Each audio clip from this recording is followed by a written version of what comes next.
Today's lesson is called Solving Basic One-Variable Quadratic Equations, Day 1. For our first example, it says, a physics teacher put a ball at the top of a ramp and let it roll down toward the floor.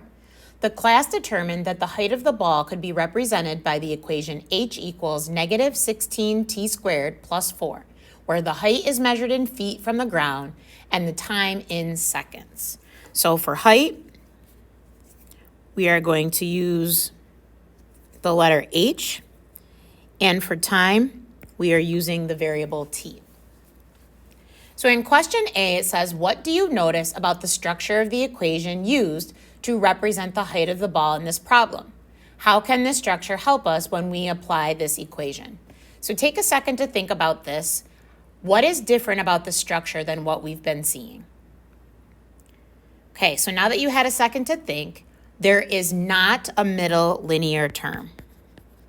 There is not a middle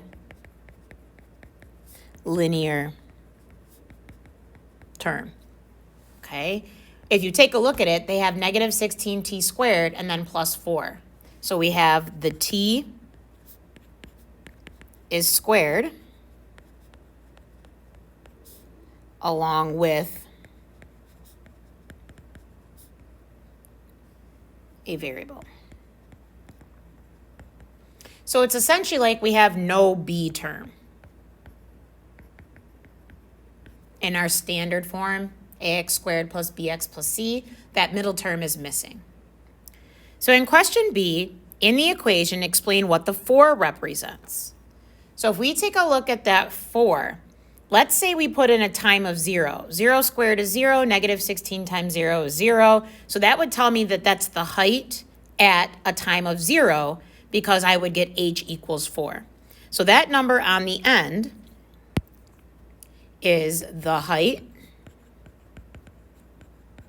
of the ball when t, or time, equals 0 seconds. So you can think of it as the starting height. Now in letter C, it says determine the time it takes the ball to reach the floor. You're going to see we have 2 different methods. So I'm going to show you 2 options that you have because the equation is missing the middle term. So in method 1, we're going to take our expression negative 16t squared plus 4 and set it equal to 0. Now they would like us to add negative 4 to both sides. So essentially what that means is you're going to subtract 4 from both sides, which would give you negative 16t squared equals negative 4. Then they would like us to divide both sides by negative 16. So I'll copy this over. They want us to divide by negative 16 because now that the t squared is by itself on one side, they want to get the t squared all alone by getting rid of the coefficient of negative 16. So we're going to divide both sides by negative 16. We get t squared equals negative 4 divided by negative 16. We're going to leave in fraction form, and we're just going to simplify it to positives right now, and you'll see why in a second. So negative divided by negative would just be positive. Now, if I want to know what the value of t is, I'm going to have to take the square root of both sides. So if I take the square root of both sides, t is equal to positive or negative. Remember that from previous chapters. And when you take the square root of a fraction like this, you take the square root of the top and the square root of the bottom. So the square root of 4 is 2, and the square root of 16 is 4. So now you see why I left the 4 and the 16. They were both perfect squares, and I knew I was going to need to take the square root. So that way it made taking the square root easier. And now, of course, I can reduce from here and say that t is positive or negative 1/2. So this method, because we have a missing middle term, you want the t squareds on one side, you want the numbers on the other side, then do any division you might have to do to get the squared variable alone and take the square root of both sides. That's a new option for a method 1. Now for method 2, we're going to do what we've been doing most recently, which is factoring. So we're going to start the same way. We still need to set it equal to 0. So negative 16 t squared plus 4 equals 0. Now in factoring, we're going to look for a GCF first. We definitely have a GCF between those two terms. And remember, we want to pull out the negative as well so that the leading coefficient of the remaining part is going to be positive, which allows us to factor continuously after that. So we're going to take out a negative 4. Which leaves us with 4t squared minus 1 equals 0. Now, we always want to check our other factoring. Do we have trinomial? Do we have dots? Here we do have dots. We have a difference of 2 squares, 4t squared minus 1. So we're going to keep the negative 4 factor. We know it's going to be 2 binomials, set equal to 0 still. You cannot drop that. And we're going to take the square root of each piece. The square root of 4t squared is 2t. The square root of 1 is 1, and then 1 should be positive and 1 should be minus. Okay, so plus and minus. Now we're going to use the zero product property that we've been using to set each factor equal to 0 in order to solve. So from here, I will just continue like this is already part of the problem up here. We'll split like this. So first we have negative 4 equals 0, which we know is not true. So we're going to slash that and reject. Then we've got 2t plus 1 equals 0 and 2t minus 1 equals 0. So here we will subtract 1 and get 2t equals negative 1. Then we would divide by 2 and get that t equals negative 1/2. Here we would add 1 to both sides, get 2t equals 1, divide by 2, and t equals 1/2.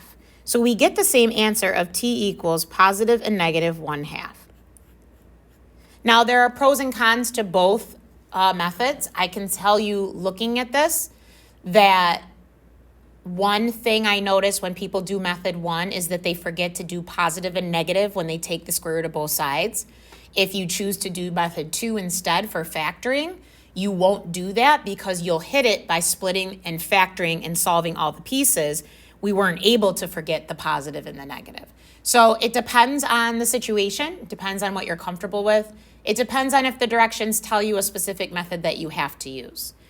Lastly, in question D, it says, now consider the two solutions for t. Which one is reasonable? Does the final answer make sense based on this context? Explain.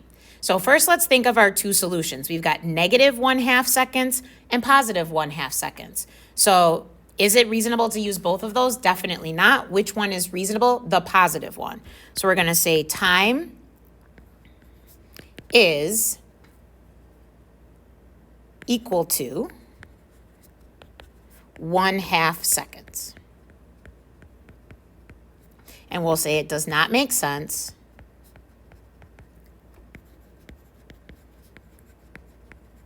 to have negative time.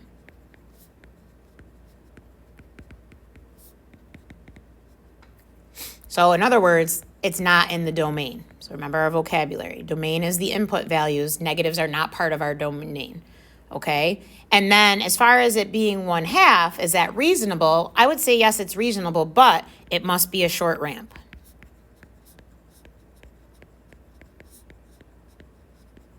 Now technically, because this was split into two questions, we've addressed the fact that we only want to pick 1/2 seconds.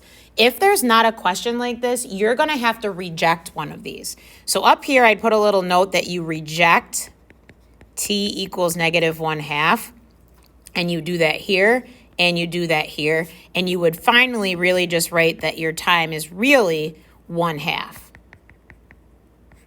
Okay? Most of the time, there's not going to be a part D that asks you to do that, so you're going to have to do it within the problem. At this time, if your teacher has given you a practice activity, you are done with this video and you can go complete your practice. If they would like you to do the practice within the notes, please go ahead and pause the video, try the practice questions, and then resume the video when you're ready to go over the answers. Okay, at this time you've had a chance to try the practice questions. It wanted you to solve the equations by using both methods. So on the left-hand side, I use method 1, just like we did in the notes, where I had the variables on one side, the numbers on the other, and I take the square root. On the right-hand side, you will see me factoring. So in number 1, I do have to divide by 2 first and then take the square root to get positive and negative 2. On the right-hand side, I should be factoring out a GCF of 2, then factoring using dots, and getting the same answer of x plus 2, x equals positive 2, and x equals negative 2. Don't forget to slash the equal sign on the 2 does not equal 0. In number 2, 3x squared minus 27 equals 0, we have to add 27, divide by 3, then the x squared is alone, and we can take the square root to get positive and negative 3. In the factoring method, you factor out a GCF of 3, you factor using dots, and you get x equals positive and negative 3 as well. For number 3, x squared equals 65 is already all set. I just rewrote it so that it would look nice when you checked your answers. So I just immediately took the square root of both sides and got positive and negative 25. When factoring, it is dots factoring right from the start, and then setting each factor equal to 0, you get the same answer of positive and negative 25. In number 4, with Peter and the painter, the equation was h equals negative 16 t squared plus 9. You need to set that equal to 0 because it says where the after how many seconds does the bucket hit the ground. So if you're on the ground, you're at a height of 0. So that's why you're replacing the h with a 0. So negative 16 t squared plus 9 equals 0. You want to move the 9 to the other side, divide by the negative 16, and just like I did in the example, I kept it as positive 9 over 16 because I knew I was going to take the square root and that those were perfect squares. So I end up with positive and negative 3/4, but because this is time, I right away am going to reject the negative 3/4 and keep only positive 3/4 as my answer. So then the last question, do you think he could catch the bucket before it hits the ground? Personally, no, it hits the ground very quickly. And that concludes your lesson on solving basic one-variable quadratic equations, day 1.